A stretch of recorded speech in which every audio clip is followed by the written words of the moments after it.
A Senate hearing on kids and gun violence. Pressure growing to take action on new gun legislation. But when we are talking about the #1 killer of kids in America, we can't just shrug our shoulders and say, well, politics make this impossible. I'm glad there's now a bipartisan deal on a framework for reform that would help save lives and better protect our kids. The killing of innocent Americans, especially innocent children, is unbearable. It looks like we have a process in place in the Senate where it looks like we're working together to pass legislation that will truly change this situation while protecting constitutional rights.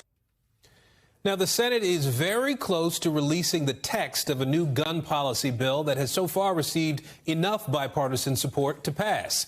That bill has earned the conditional blessing of Senate Minority Leader Mitch McConnell, too, a major shift from a key lawmaker who has long opposed any new gun restriction proposals. NBC News senior national political reporter Sahil Kapoor joining me now.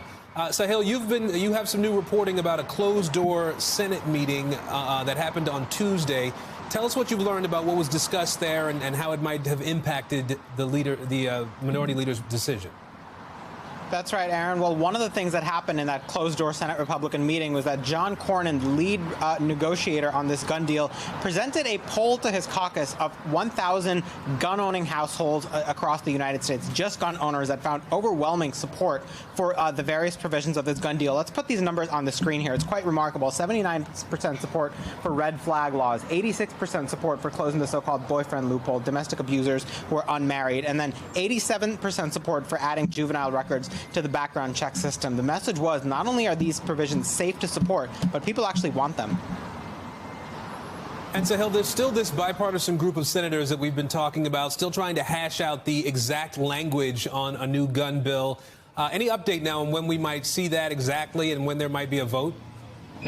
They are running into some complexities when drafting that language, Aaron. Specifically, our Capitol Hill team, including myself, can report that the red flag provisions are subject to a little bit of dispute. There are Republicans who want that grant money to be available for states that don't ultimately enact red flag laws, that they can use it for other crisis prevention and mental health programs.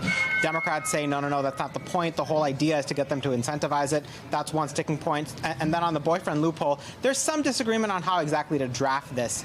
There are Republicans, including Cornyn, who want to define this very narrowly and specifically to serious long-term relationships, whereas Democrats, including Amy Klobuchar, one of the leaders in her party on this issue, say that domestic violence prevention advocates insist that it has to be somewhat of a different kind of definition to encompass abuse in a number of different possible circumstances. So they're working through that. I spoke to Senator Chris Murphy just moments ago, and he remains very optimistic that they can resolve these issues. Let's have a listen to what Cornyn and Murphy had to say about this earlier. If we can't get to 60, then we're going to have to pare some of it down. I don't think we're at that point yet, but because if we can settle these two issues, I think we're on our way.